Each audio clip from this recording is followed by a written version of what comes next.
I'm Jen. By the time you reach my age, 59, most of us have a pretty good idea of what our retirement will look like or what we want it to look like. And for me, that image of retirement has changed significantly since I was in my 30s and 40s. Why?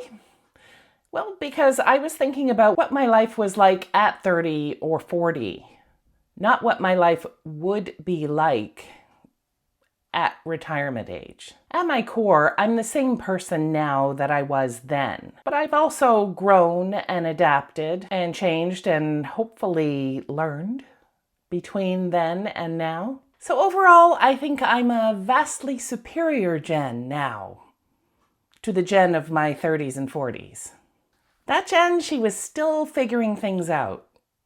I think now I have things pretty much figured out. And so my vision of my retirement, which will happen in approximately 5 years from now, is quite a bit different than what 30-year-old me was envisioning for myself way back then.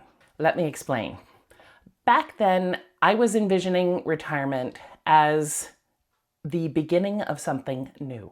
My life would stop being one thing and start being another thing. I would wake up on the Monday morning after retiring on Friday afternoon and out with the old life, in with the new life. Everything would be different.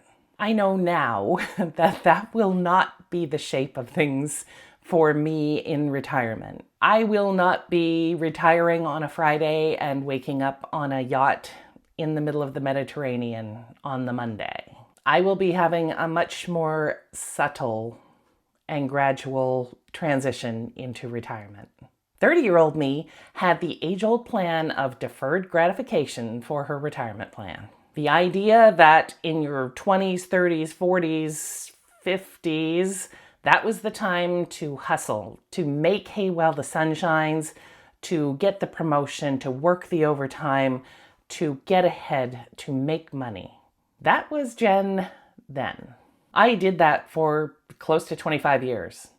I burned myself out. I missed out on some experiences that would have been bucket list worthy, and all because I was focused on having fun and doing the things that I wanted to do later, not now. After I retired, I was deferring a life of gratification, of happiness and joy for a later date, TBD, because it was a floating date, far off in the horizon. I didn't have a date, just that retirement would happen, and then I would get to do all the stuff that I was hoping and dreaming about. That end goal, that retirement, that was when everything good was going to happen. It was going to be the land of reading and writing and endless travel, everything that I was not experiencing at the moment. All of that changed when I was let go from my corporate job of 22 years at the age of 53. Video here. As I said, I was burned out, I was depressed, I was miserable. I very desperately wanted to retire, to escape that life and move on to the new life, the retirement life, but I couldn't afford it.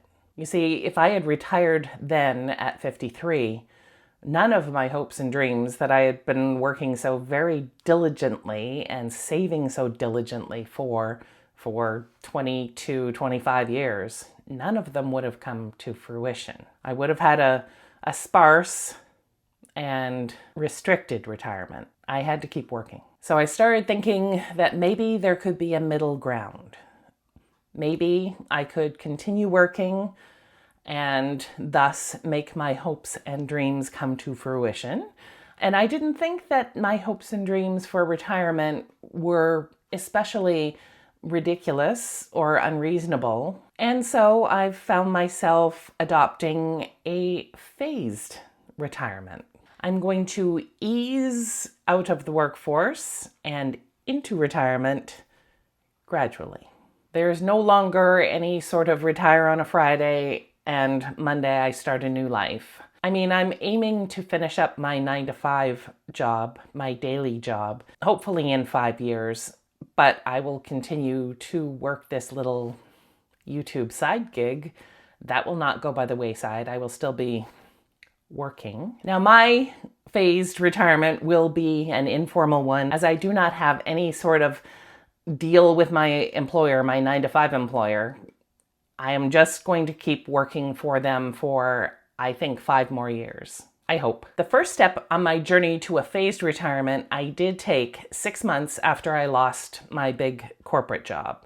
The first thing that I did was get a new job, but it had far less responsibility than I'd had at the previous one. I am definitely not carrying the crushing weight of corporate responsibility and expectations in my new job that I had in my old job. Now, I still have deadlines and meetings and calls and presentations to do, but they are vastly different than those same responsibilities that I had at the previous employer. The number 2 step in my phased retirement is that I have a shorter work week. It's not much, but if you know, you know. I went from having a 38-hour work week, I now have a 35-hour work week.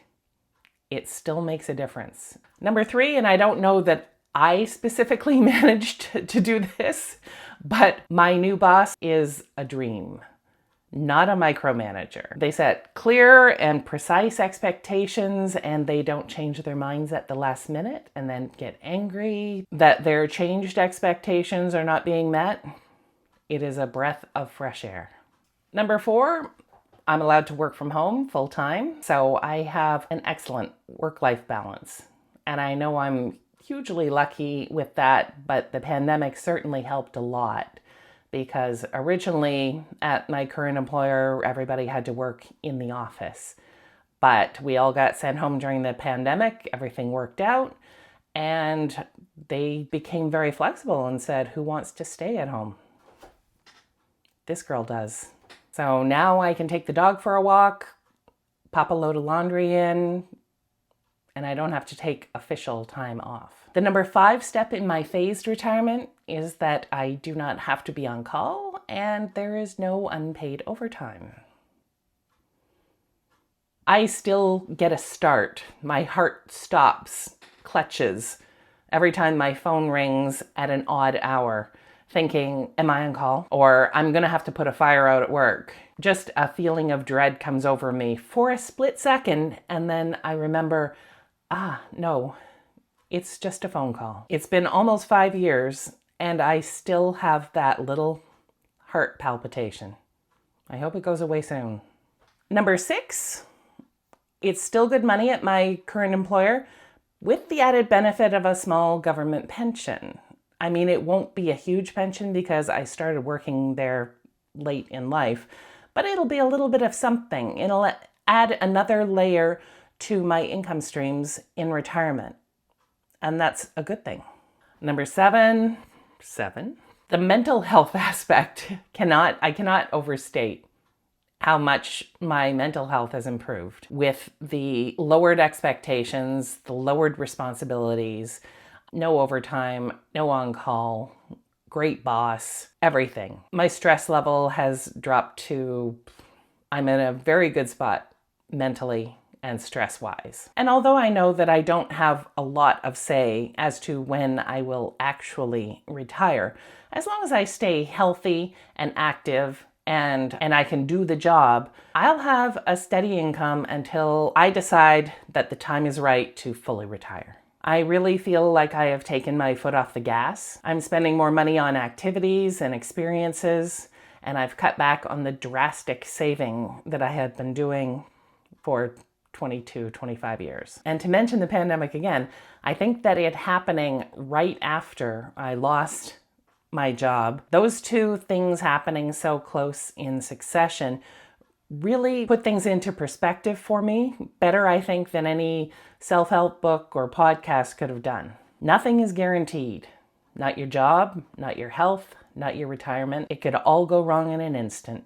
Now I am fitting work into life, not the other way around. Instead of saying, when I'm retired, I'll get a dog because I'm too busy for a dog right now. Gentle viewer, if you're new here, I got the dog.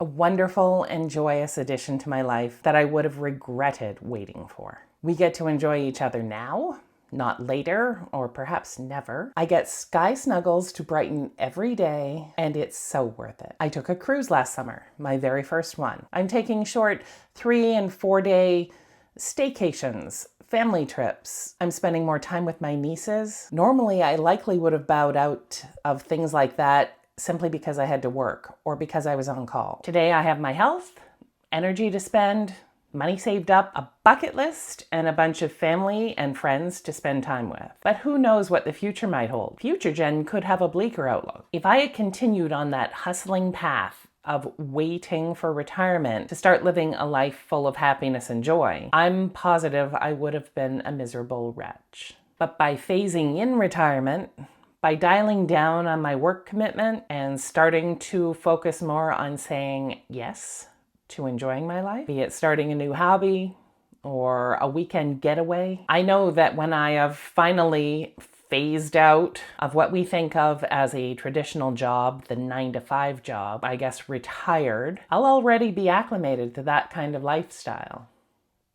The retired life. The lifestyle that I hope would bring a smile to 30-year-old Jen's face. That her plan actually came together, even if it's a little bit unconventional. Please subscribe if you haven't already subscribed. Leave me a comment, give me a thumbs up. It helps me with the channel a ton. And thanks very much.